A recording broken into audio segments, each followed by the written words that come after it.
Qilaman deydiganlarga yangi Mumtoz to'yxonani cho'tki qilib remont qilib qo'yilibdi. Eslang do'stlar, Mumtoz ham yarimi to'kilib ketgan, bag'ar kir raqamlar, nomerlar turardi. Ular yangi qilib, men aytgan mana perillalar qilib, burchakkalar bosib, ichkarilarni hamma yo'g'ini yangi qilib qo'yilgan. To'yxonamizga 300 ta odam sig'adi.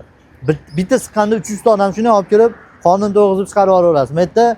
Bu yerda xudo xolalar har doimgidek mazgisini itarib, mana shu yerda jo'natib yuborasizlar. To'yxonamiz ko'ryapsizlar, chiroyli remont bo'lgan.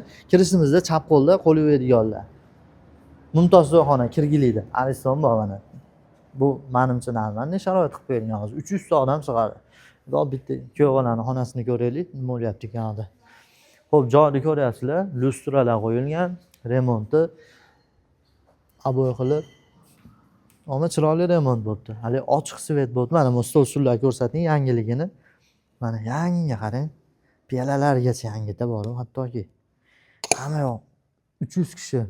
Mana bu yerda kuyov bola, kelin bola, men mana o'tirib umbilaqtum, bamilaqtum, lagalagatum deydi-yu. Xullas mana shu yerda. Bular xizmatda sizlar, mana shu yerda mana xizmat bor, xullas konditsionerlarimiz bor. Buni yoqasizlar issiqda. Ana yoqib berasizlar ichida. Xizmatning ichida konditsionerlari bor. Nechta odam ishlaydi hozir bu yerda?